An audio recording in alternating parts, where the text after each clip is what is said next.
D'acord, en primer lloc, gràcies a la companya que ens han donat un exemple molt paradigmàtic, diria jo, dels avantatges del treball cooperatiu i que ens ha permès continuar. Bona vesprada, benvingudes, benvinguts. Esta primera sessió de paral·leles de la vesprada del dissabte serà desenvolupada per el professor doctor Rafael García Molina. És catedràtic de Física Aplicada del Departament de Física del Centre d'Investigació en Òptica i Nanofísica de la Universitat de Múrcia. Hasta aquí, fins així, tot normal. El que ja no ens sembla cridaner i molt atractiu, per cert, és el títol de la ponència, que és Un físico en la ópera. El títol sembla que podria ser el títol d'una òpera, veritat, la qual cosa és molt interessant. El professor García Molina, a més d'una activa vida acadèmica i d'una recerca i d'una investigació relacionada amb les matèries bàsiques de la seva disciplina, des de fa temps està preocupat, està musicoferit, podríem dir, i implicat molt seriosament en el que és la divulgació sèria de la ciència. Des de fa temps va implicar-se en el moviment de renovació pedagògica i quan parlaven, fa no res, em va contar una anècdota molt aclaridora i que va marcar probablement d'alguna manera també la seva tasca i la seva profitosa activitat. És que quan va plantejar una activitat en determinats fòrums on s'eixava de menys que no n'hi havia activitat científica, n'hi havia moltes coses, ball de saló, coses artístiques, coses precioses, però no ciència. Algun amic, a més, li va confessar que la ciència era avorrida i això va ser una mena de revolució que probablement veurem traduïda en pràctiques molt interessants i en demostracions molt interessants com les que ara mateix ens va ficar al nostre abast. Moltes gràcies. Quan vulguis, professor. Jo vaig estudiar a València i trobo que València és una ciutat que se mereix aquest tipus d'acte on se posa en valor la ciència, els ensenyants, la llengua, i és tot un revolutum que estem nosaltres que pareix que estiguem sempre acovardits. Els mestres, a mi m'agrada la paraula mestre més que professor, reconec que un mestre vol dir molt més que un professor, els mestres de ciències hem d'eixir del laboratori, igual que se va posar de moda eixir de l'armari.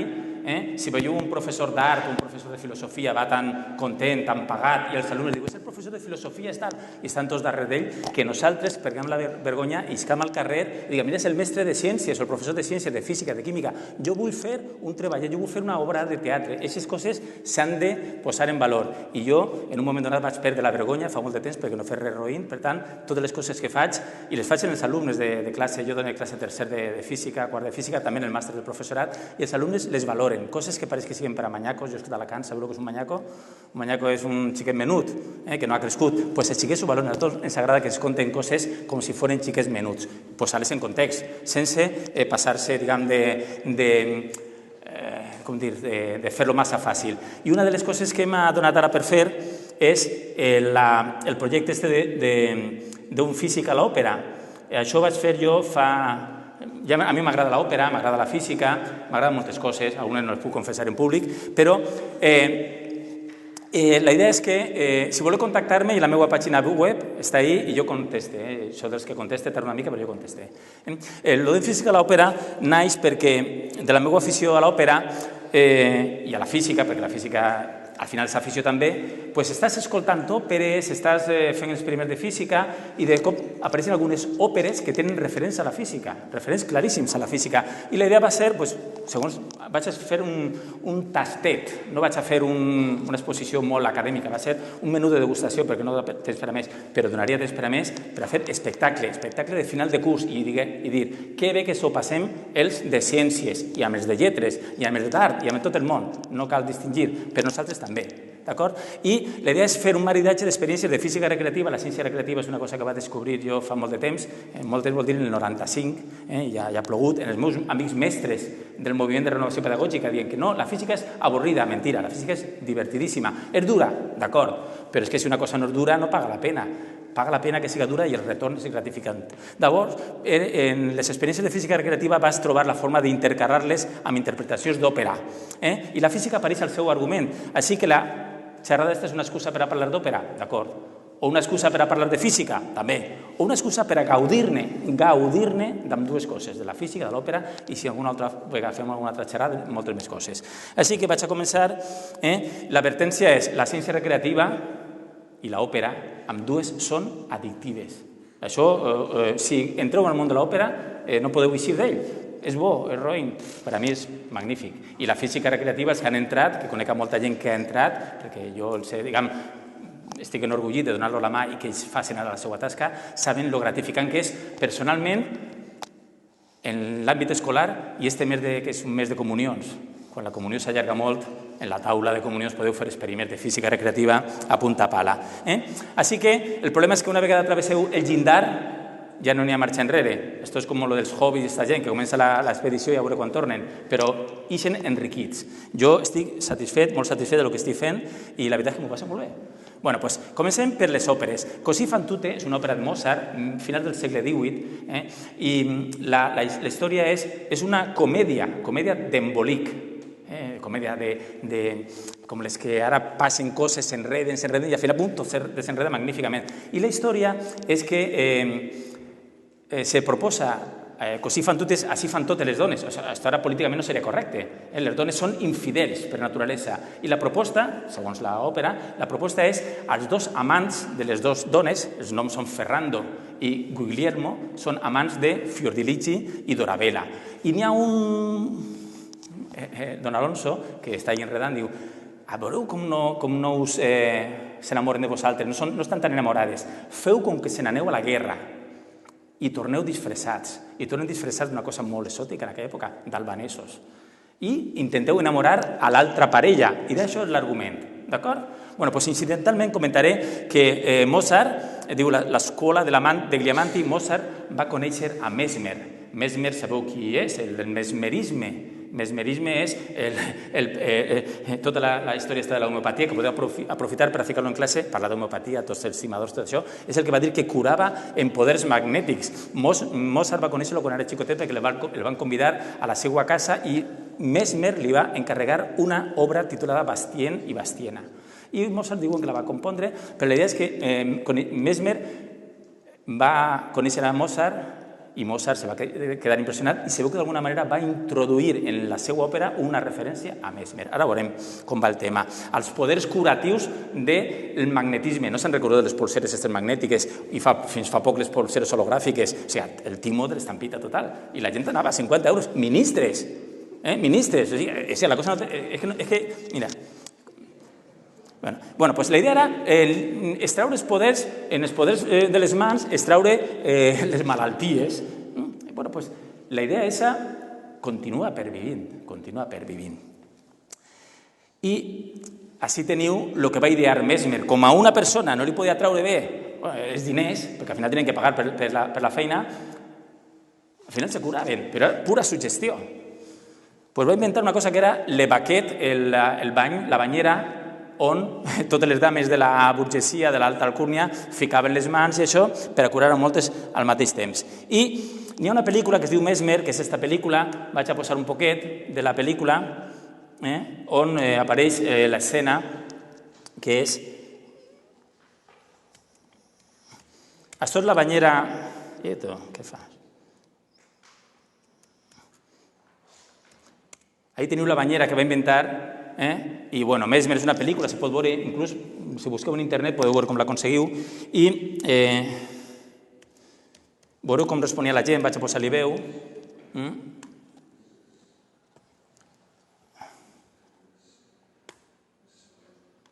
Bueno, està ahí. Darrere se veurà un individu que toca un instrument, breument, perquè l'acompanyava a la sessió de música. I les dones estan ahí, així...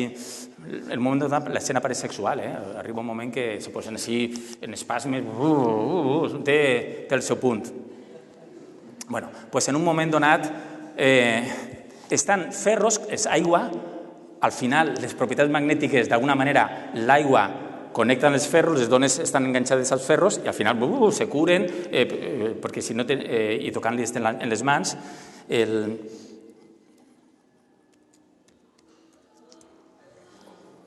no me digueu que això no és sensual, per dir-ho d'alguna forma. estan tocant en el ferro, la barra que està submergida en aigua, i ell va tocant en les mans i quan les toquen les mans, noten així i se curen. O sigui, el poder de la suggestió. Anem més endavant. Mireu, ahí darrere és el músic. El músic està tocant un instrument. Tornarà al final de l'activitat.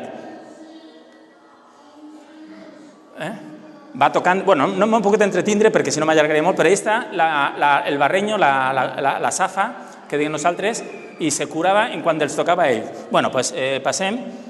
Bueno, doncs d'alguna manera, aquesta activitat segur que va impressionar, va ser molt famosa, només se va unflar a guanyar diners.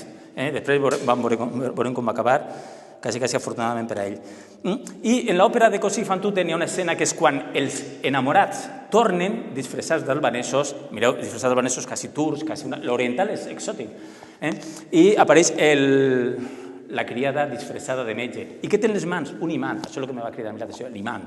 I en l'imant cura. Bé, doncs de nou anem a veure una escena i a escoltar-la. És que la música és tan bonica. No l'anem a escoltar. Llegiu. Fan com que s'enverinen.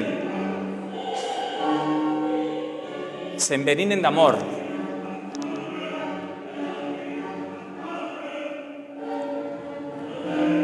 Que el arsénico va, me salte quan apareix... Què passa? Me salta quan apareix el...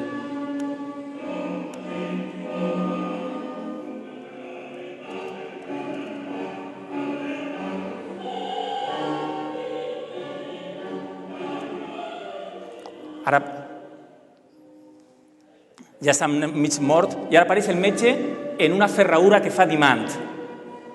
El ico del médico. I llegir el que diu.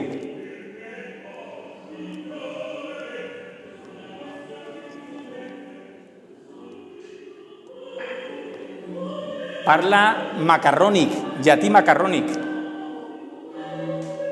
I diu, esta és la Petra mesmèrica.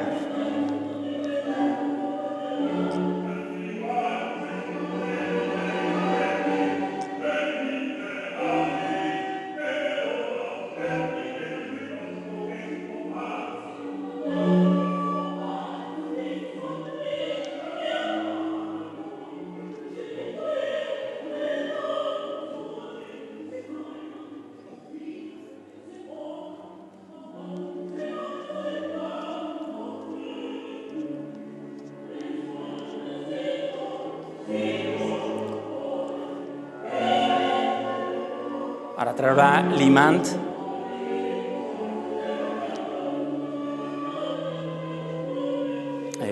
Ara.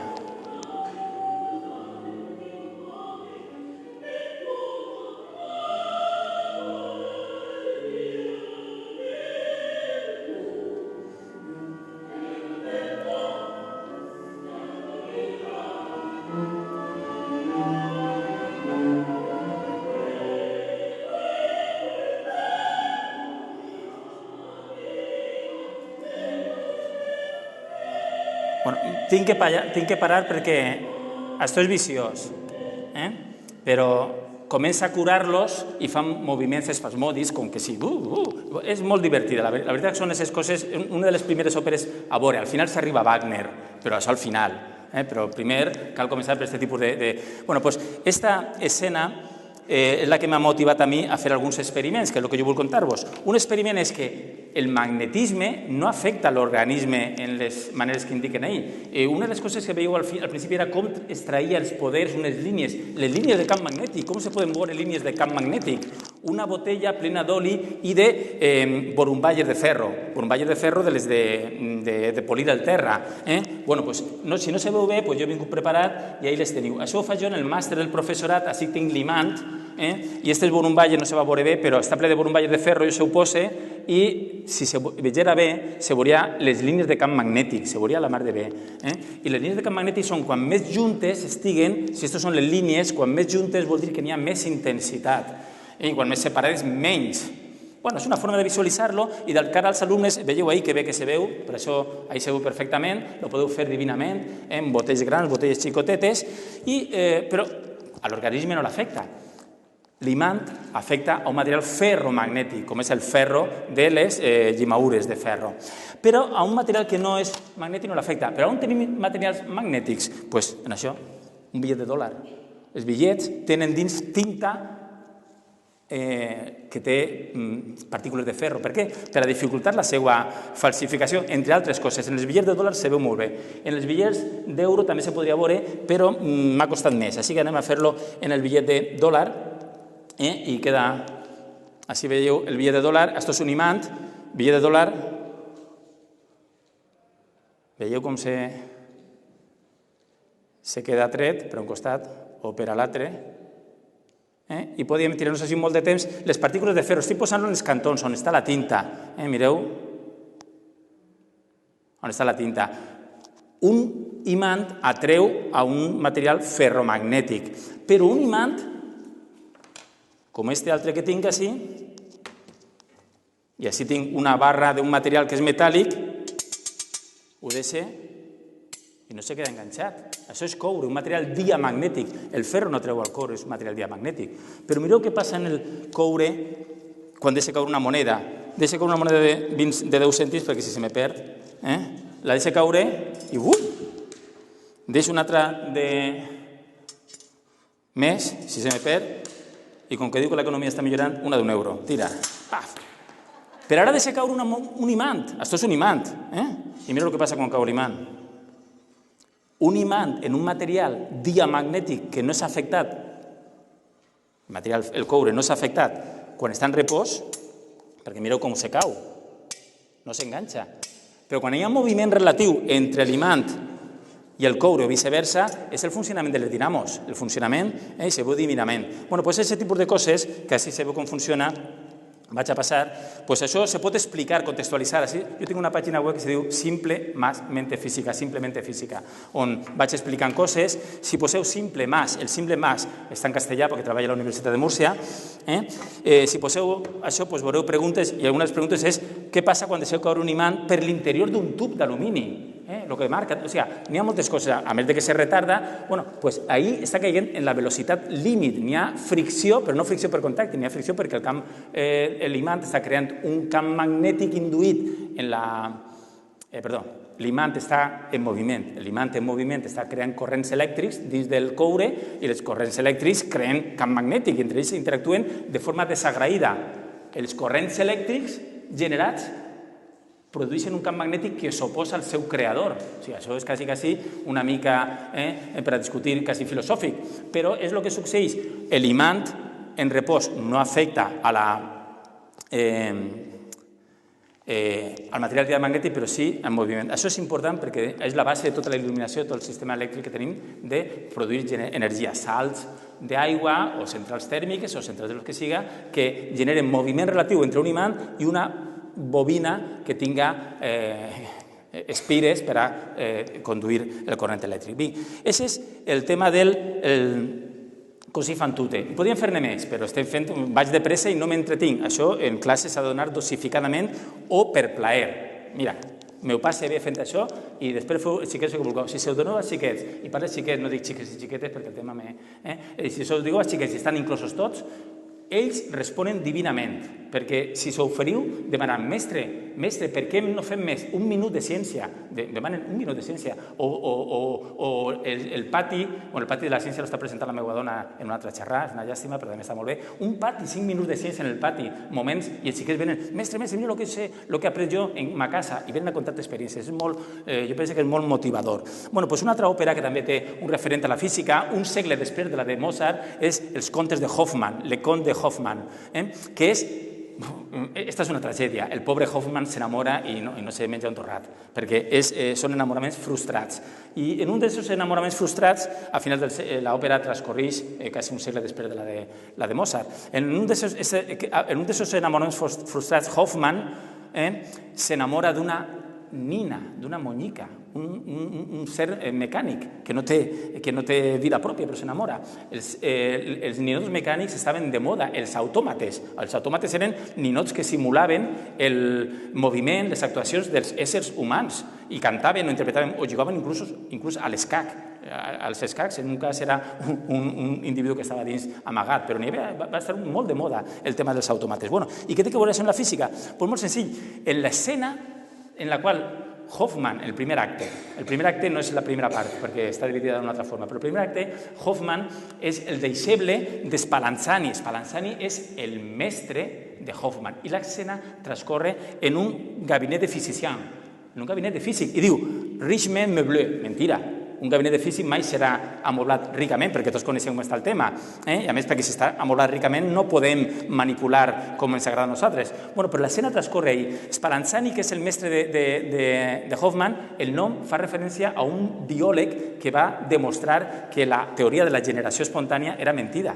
La generació espontània, que les mosques apareixen per ell, no, apareixen perquè estan les mosques, els ous, tot això, apareixen perquè estan expostos a les mosques. O sigui, té moltes referències.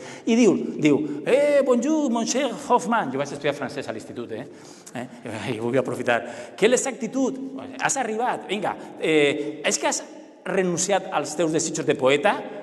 És que vols convertir-te en un savi? El gust a la física, amic? I pourquoi? Per què esta metamorfosi? Continua, diu Spallanzani, no me respongues. Jo puc llegir dins del cor. És avui que la meva filla fa la seva presentació en el món, esta querida Olímpia, la seva filla. Crec que ella tindrà un èxit meravellós. La seva bellesa no és res, amic meu, està plena de talents i que caràcter. Ja veureu, diu, i en veu baixa diu Hoffman. La física, quina punyeta, en termes quotidians. No, esto lo diu Spallanzani, la física, bel xos que la física. Clar, jo estic escoltant l'òpera i veig que així n'hi ha tema per a fer una xerrada com esta. I Hoffman diu a banda, quin dimonis té que veure la física a la seva filla? La seva filla és un autòmata, ahí està el tema. Els autòmates escrivia, tenia darrere un mecanisme. Este autòmata, és xicoteta, és una nina xicoteta, toca el piano, ara veureu toca el piano, però vaig a saltar-me algunes coses perquè si no... Esa és la música de l'harmònica de copes de vidre, la veureu de fres.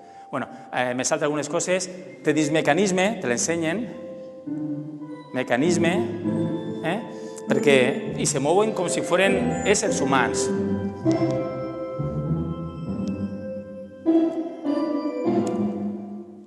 Però què fas, tu? És que... Vinga, tira.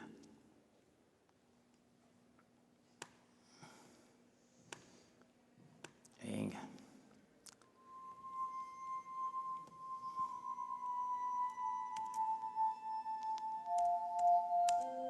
Ahí se li dona corda a la nina, a la muñeca, i veureu com toca el piano, i era material de col·leccionista. Alguna reina, no sé si Maria Antonieta, alguna d'estes, tenien en el seu gabinet, valien caríssimes. I Houdini, el gran Houdini, tinc una xerrada també de física i màgia que està, què vaig a dir, que està molt xula, perquè la física, al final, s'anomenen mags. Els mags s'anomenen físics, o sigui, aprenien moltes coses de física. Houdini tenia ninots com estos, i toca... Bueno, doncs continuem, i la pregunta és, i on està la física? Doncs ahí ve la meva part. La física és que en esta part de l'òpera dels contes de Hoffman, la nina que canta, se li dona corda, l'àrea de la nina, un poquet perquè és la nina mecànica. Este és el pare, Spallanzani.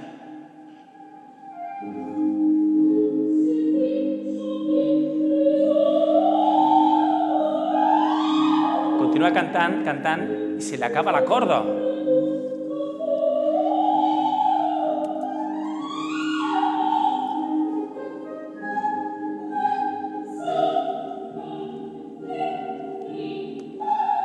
Ara se li està acabant la corda.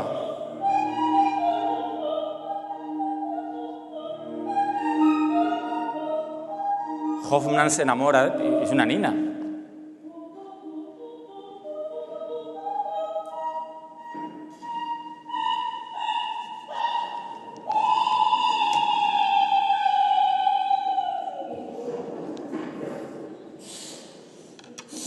La corda, i continua cantant.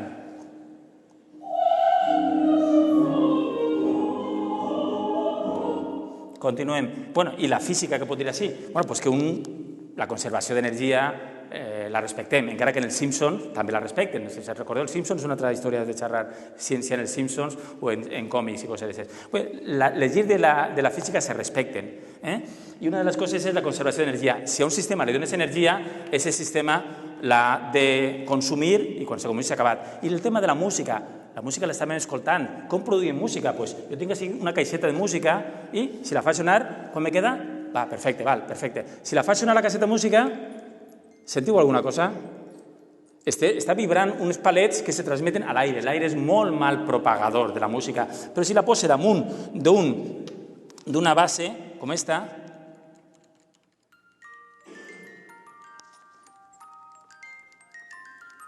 la sentiu? I la reconeixeu. Necessita el suport d'una caixa, no tant la caixa de ressonància, sinó que les vibracions que està vibrant mínimament toquen una altra cosa que se faça vibrar, la caixa ha de vibrar. I la caixa ja és capaç de retransmetre a l'aire aquest tipus de so. Bé, doncs això, més ninots que necessiten corda, doncs la corda transforma energia química, que metabolitza, en energia elàstica. Està emmagatzemada així, l'energia elàstica la posa a funcionar i se converteix en energia cinètica que separarà quan el sistema s'esgote. Ui. Continuem. Aquí està bé. Continuem. Este juguet, que el coneixereu segurament, el que passa que la superfície no és bona, té dins unes gomes que jo li dono energia cinètica, s'enreden les gomes i torna. Energia cinètica, si dins hi ha unes gomes que s'estan enredant. L'energia cinètica fa que s'enreden les gomes i energia elàstica, i quan no poden enredar-se més, se desenreden. Se recupera l'energia elàstica i va perdent-se pel camí.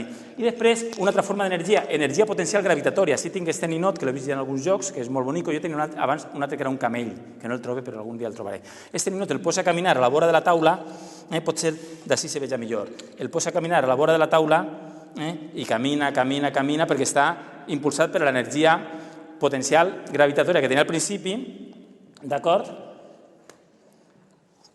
I jo li diré, para't. Se para. Tots sabem que no és mentira, però pots fer el paripé, pots fer teatre. Per què no fem teatres físics? Clar que fem teatre. Jo quan explique física faig teatre. Jo no vaig explicant equacions diferencials tot el dia per la vida. Jo tinc altres coses que fer. O sigui, teatralitzar és important. Doncs ell pot fer teatre i això com s'explica? En termes de física és el camell que està movent-se estirat per la força de la gravetat d'esta bola i quan arriba ahí se para per la força de fricció. La força de fricció és la determinant per a que se pare, perquè abans la força de fricció era si el camell està molt en pes cap a terra, per una component, no vull entrar en detalls, però això podeu veure en les pàgines de Simplement Física, camell al borde de l'abismo, aquí està el camell que jo tenia, està estirat per la component de la tensió, se descomposa en dos components i a la vora de la taula la component vertical és més intensa. La component vertical més intensa vol dir que la força de fregament, de fricció, és més intensa. Així que n'hi ha molts sistemes que podem utilitzar per explicar física parlant d'òpera o parlant de lo que siga. És qüestió de trobar l'element adient. Bueno, doncs l'última part ja no és una òpera, és una pel·lícula de culte, En la nave va. Si no l'heu vista, gràcies. Si no heu vista En la nave va, heu de veure-la. La nave va és una pel·lícula feliniana. S'ha mort una diva de l'òpera, Edmea Tuta. I a aquesta diva de l'òpera el seu desig és anar a que la soterren en la seva illa. Porten les cendres d'Edmea Tuta a la seva illa en un vaixell. El vaixell és totalment fictici, però se veu. I en aquest vaixell van ple d'admiradors i detractors, o sigui, un escenari fantàstic. Bé, doncs en aquest vaixell, una de les escenes més boniques que n'hi ha és esta, la del concert de copes. En la cuina del vaixell n'hi ha copes. I apareixen aquests vellets que són fantàstics i fan la seva interpretació en... Este és un període, escolta la música de les copes, aquesta música de les copes, l'escolta per la... i baixa a veure la copa. Deixaré que l'escolteu perquè és moment musical número 3 de Schubert, interpretat en copes. Ara començarà la... I ara després parla de física.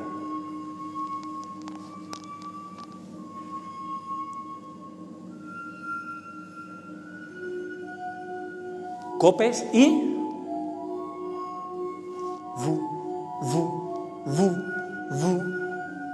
botella.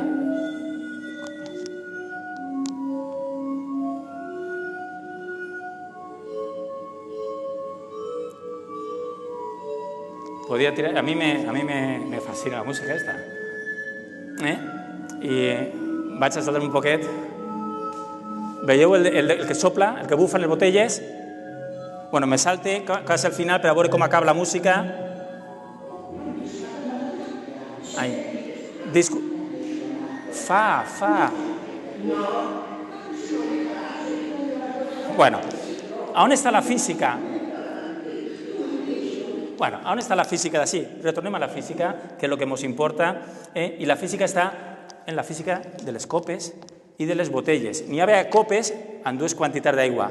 Esta quantitat d'aigua i esta altra quantitat. Què passa a una copa o a una botella que té certa quantitat d'aigua? Quin so fa esta botella que té poca aigua, molt d'aire? És que he fet un sobretot. Greu. I este? Més agut. M'han ensenyat a fer un sobretot, però com va mal de temps, ho deixarem. Així que, poca aigua, greu. Més aigua, agut, perquè així el so es deu a la cambra d'aire. La cambra d'aire és més petita, per tant, com un instrument musical, quan més xicotet siga la cambra d'aire, més la flauta i el flautí. Però, clar, arriba el tema de les copes. I diu, copa amb poca aigua i copa amb molta aigua. Mireu com fa, poca aigua, com sona. Espera, que tenia... És que depèn de la base. Així, és que té una...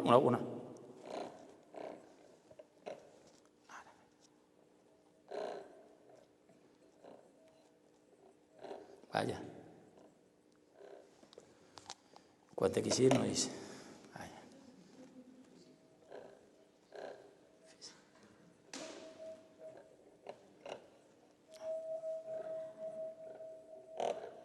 És que vibra la taula.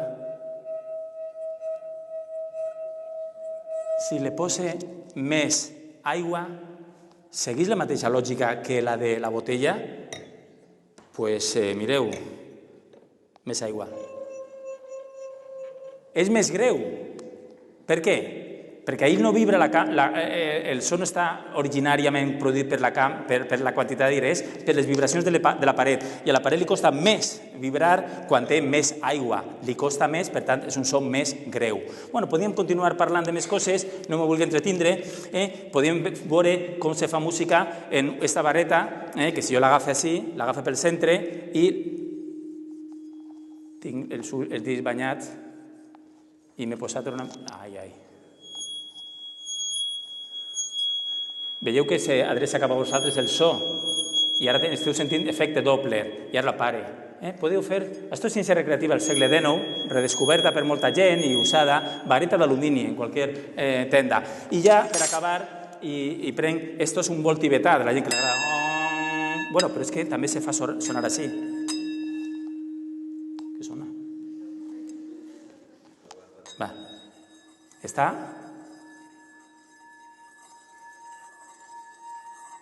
El sentiu?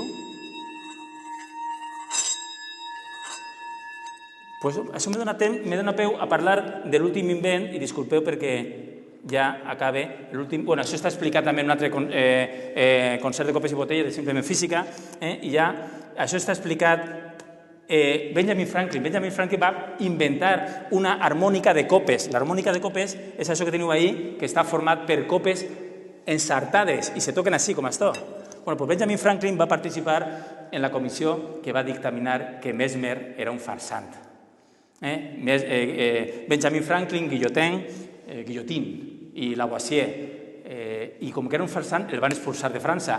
I com que el van expulsar de França va salvar la vida, perquè Lavoisier i tots els que estaven en França en aquella època van passar per la guillotina. Bueno, doncs, així teniu una interpretació. Mozart va compondre música per a l'harmònica de copes.